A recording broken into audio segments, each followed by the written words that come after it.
where we're having an enlightening discussion with scientist and best-selling author Greg Braden of the USA. When he first began studying human origins, Mr. Braden wondered whether humankind was just a genetic coincidence or was intentionally engineered. Let's now find out how his research took shape. I don't know who or what or how, but the evidence is overwhelming that there is an intentionality and a design that underlies our existence. So as a scientist, my thinking was, if that's true, who or whatever put us here on earth would have left something inside of every one of us that tells us we're part of a greater existence and tells us that we're a family and that we're not so different from one another. And if I could find that, if I could find that common denominator, that somehow maybe it would help us to become greater than the differences, that began the search. And I combined the science that I know of biology and history and ancient language, linguistics, genetics, with the new science of computers that were now on my desktop. And Darryl, I'll tell you, I remember the very first time as a scientist that I had the opportunity to see the human genome, a piece of human DNA coded on my computer screen.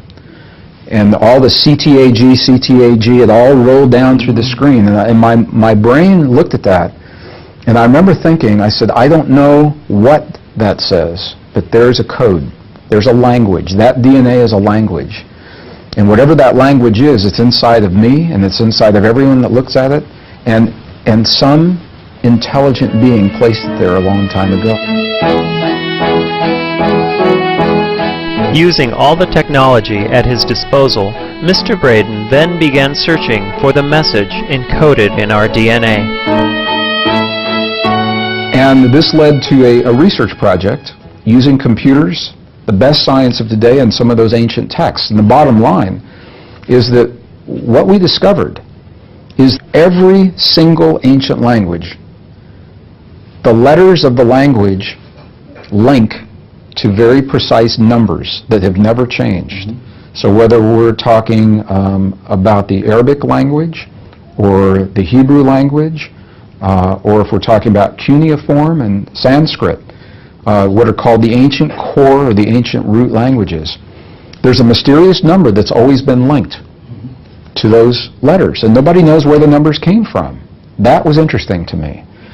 So through a process that took many years, I came to understand that the numbers that represent the letter are also the numbers that represent the elements, what we call the elements on the periodic table of life and a physical reality as we know it. So in other words, it is if the ancients, they didn't know about the periodic table of elements the way we do today, but they knew about the numbers that were represented. And when we make the connections between the letters of the ancient alphabets, the numbers they represent, those numbers, if we look at them on the periodic table, they happen to be precisely the elements that make the DNA in our bodies. Now, we have the ability to take the sequences of DNA in a cell and through those numbers link them to letters in ancient alphabets. And lo and behold, the letters spell words and the words have meaning. And this has led to a book that's entitled The God Code. It was released in the year 2004. What we know is that there is a message, an intentional message within the DNA of all life. The message occurs in layers, and each layer has its own code that must be understood for that layer. And I'm still working on the deeper layers. Greg Braden says the message hidden in the DNA of all living beings is that which spiritual masters have tried to convey to humanity through the ages. He now reveals what's written in the topmost layer of our genetic code. The top layer is one that we understand very well right now. The top layer in the DNA of all life literally translates into the words God eternal within the body. God eternal within the body. We don't know who put that message there. We don't know exactly why it's there. But I can tell you that all I did was I followed the instructions in a series of ancient texts, following those languages, and I married that with the science of today, and this is what we found.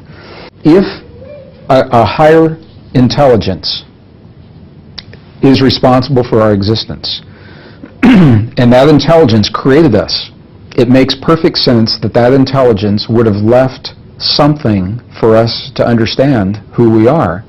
And if they left it in a temple or a text that could be destroyed and disappear over time, it wouldn't make sense. It makes perfect sense that that higher intelligence would have left the message encoded into the creation itself. And as long as the creation exists, the message is intact.